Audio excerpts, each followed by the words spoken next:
Hi, everyone. Today I'm talking about work life balance. And this is something that I know I have struggled with in my career, especially early on. And then as I was building and going up the ladder, I just didn't really put in boundaries as to what was my work life, what was my personal life. I often struggled with the fact that I am ambitious and I like to get work done. It fulfills me. I love the work that I've been doing. My entire career has been devoted to marketing, and I have such a passion for it that it's really hard for me sometimes to turn that off. And I like getting things done. Like, I am driven by getting projects done. I love the process of the projects. I love launching them. I love tracking them and seeing how successful they are. There's just a lot of fulfillment that I get from it. But that means that a lot of times it would bleed into my personal life. I would feel like I couldn't take time off. My even if I would get 2 to 4 weeks of vacation a year, I feel like I wasn't taking that to I wasn't taking the time off. And so as now someone who has my own my own company, who I work for my time, but I also am employed by other organizations and work for them, I needed to construct a work-life balance. And it was really important to me, especially as my children were becoming part of my life, them being born. I needed to kind of also have time for them. It's very much that idea that when I'm on my deathbed, am I going to be unhappy that I didn't finish 2 projects, or that my children hate me because I never spent time with them? Like, that is not something that we should ever be battling. Like, the people in our lives are most important. We ourselves, like, it's not even about the people in our lives, but it's about us as individuals. Who are we? What makes us unique?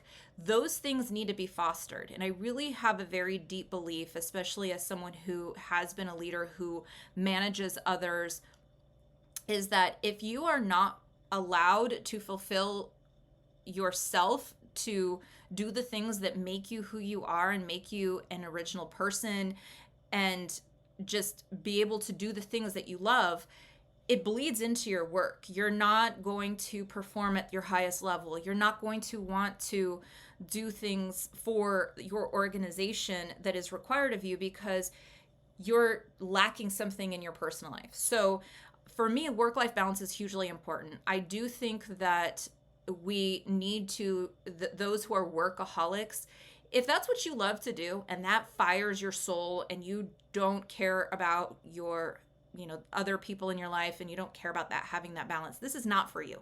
This is for the people who are struggling to have that work-life balance. So the first thing I would say is, regardless of who you are, if you're just starting out in the business world or any type of career, or if you're a leader, you need to determine what your boundaries are, and then you need to be confident in establishing what those boundaries are and making that crystal clear. You need to have the time to be able to run your runs, to work out, to read books, to take classes, to do the things that's going to inspire a fire in you.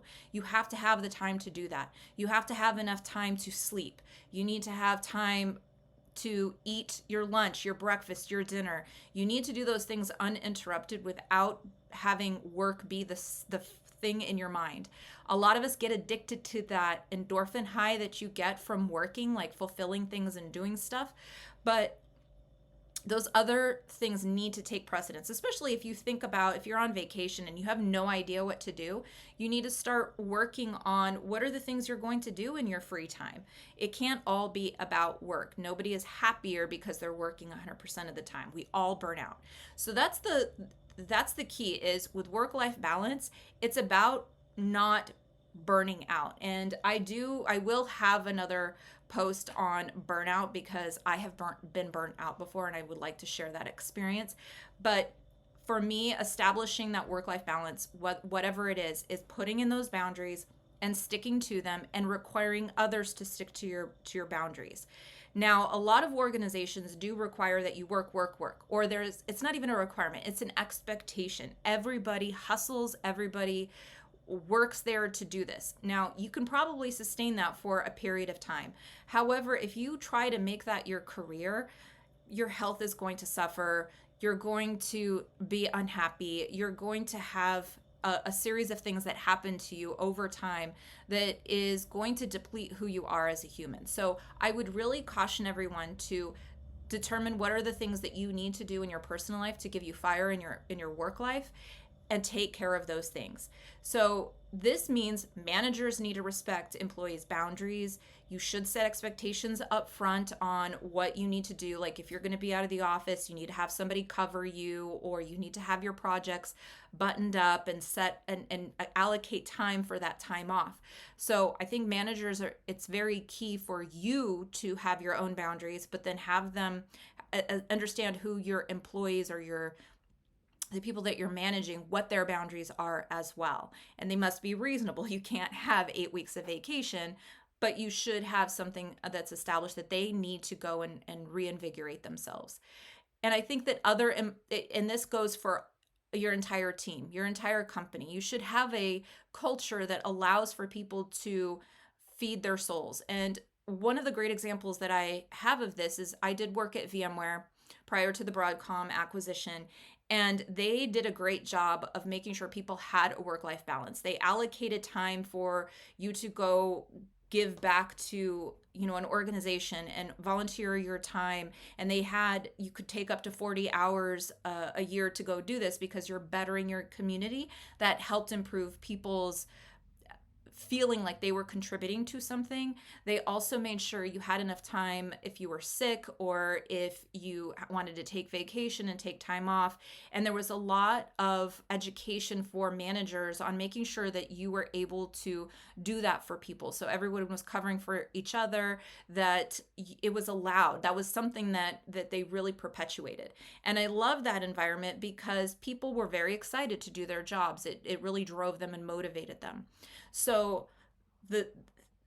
coming to a close on this is that I do encourage everyone to establish a work-life balance. Regardless if you love to work or not, you want to hustle, you need to have the time away. Could be a wake-up call for you if you're working, 80 hours, 100 hours a week. Take time for yourself. Feed your soul, make sure you're healthy, make sure you're happy, make time for the exercise. That helps with mental health. It helps with so many different things.